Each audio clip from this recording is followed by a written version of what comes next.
Dando continuidade então ao livro de Atos dos Apóstolos, vamos falar hoje do capítulo 11.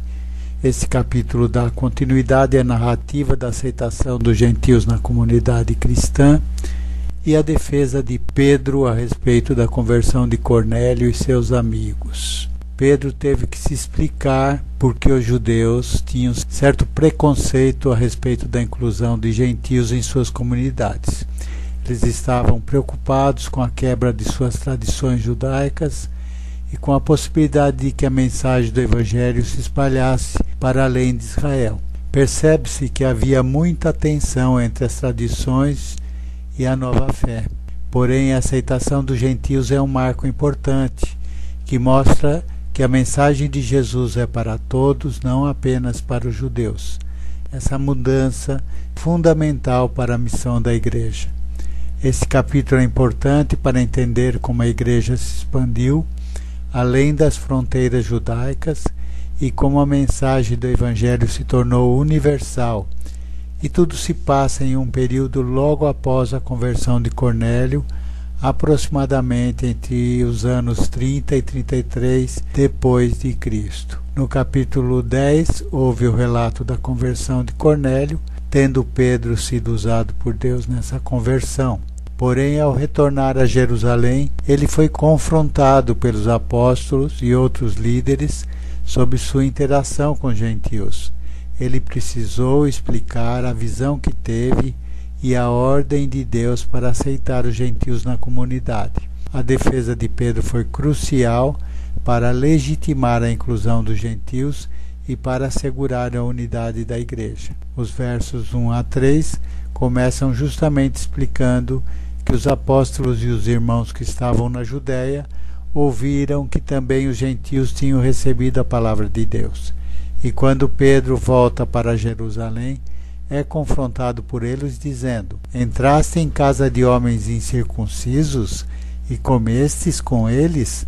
Nos versos 4 a 17, Pedro explica a eles tudo o que havia acontecido. Conta que ele estava orando na cidade de Jope e teve um arrebatamento de sentidos. Disse que teve uma visão, que havia visto um vaso com um grande lençol atado pelas 4 pontas, que descia do céu e vinha até junto dele. E conta que viu animais da terra, quadrúpedes, feras, répteis e aves do céu, e uma voz que dizia: levanta-te, Pedro, mata e come. Ao que ele teria dito: de maneira nenhuma, Senhor, nunca em minha boca entrou coisa alguma comum ou imunda. A voz respondeu: não chames tu comum ao que Deus purificou. E que isto se repetiu por 3 vezes, e depois tudo retornou para o céu. Na mesma hora, junto da casa em que ele estava, 3 homens vieram enviados de Cesareia, e o Espírito lhe disse que fosse com aqueles homens, em nada duvidando. Ele obedeceu e levou consigo 6 irmãos, que estavam ali presentes, e entraram na casa daquele homem. Este homem contou que havia visto um anjo em pé na sua casa, que lhe havia dito: envia homens a Jope e manda chamar a Simão, que tem por sobrenome Pedro, o qual te dirá palavras com que te salves, tu e tua casa. E disse Pedro que quando começou a falar, caiu sobre eles o Espírito Santo, da mesma forma como havia acontecido com eles em Pentecostes. E disse Pedro que lembrou-se de quanto Jesus disse: João certamente batizou com água, mas vós sereis batizados com o Espírito Santo. E Pedro concluiu dizendo: se Deus lhes deu o mesmo dom que a nós, quando havemos crido no Senhor Jesus Cristo, quem era eu então para resistir a Deus? O verso 18 vai dizer que ao ouvir essas coisas, apaziguaram-se e glorificaram a Deus, dizendo: na verdade, até aos gentios deu Deus o arrependimento para a vida. Os versos 19 a 26 vão se referir ao que aconteceu na cidade de Antioquia. Essa cidade se tornou um centro importante para a igreja primitiva. É em Antioquia que os discípulos começaram a ser chamados de cristãos pela primeira vez. A abertura da comunidade em Antioquia, cuja diversidade cultural era muito grande, é mais um exemplo da missão universal do Evangelho e a inclusão de todos os povos.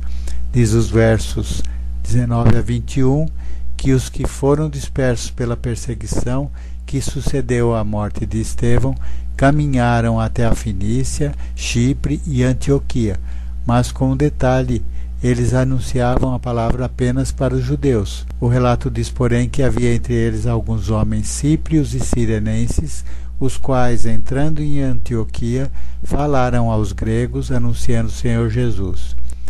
E a mão do Senhor estava com eles. E grande número creu e se converteu ao Senhor. Os versos seguintes relatam que isso chegou aos ouvidos da igreja que estava em Jerusalém. E então enviaram Barnabé a Antioquia.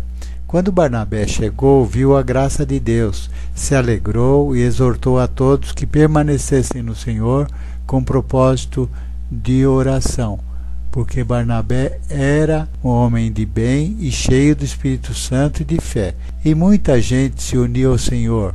Depois disso, Barnabé foi para Tarso buscar Saulo, e os dois foram para Antioquia. E os dois durante 1 ano se reuniram naquela igreja, ensinaram a muita gente, e foi em Antioquia que os discípulos foram chamados cristãos pela primeira vez. O contexto histórico de Atos 11 continua a ressoar em nossos dias, lembrando-nos da importância da inclusão e da aceitação na igreja.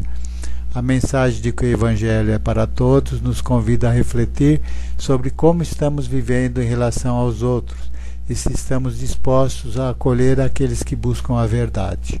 Os versos 27 a 30 vão falar de uma profecia predita por Ágabo de que haveria uma grande fome em todo o mundo e que isso aconteceu no tempo de Cláudio César. Isso levou a que os discípulos determinassem mandar socorro aos irmãos que ficaram na Judéia. Essa ajuda foi levada e entregue aos anciãos pelas mãos de Barnabé e Saulo. Isso mostra a preocupação dos irmãos com os demais.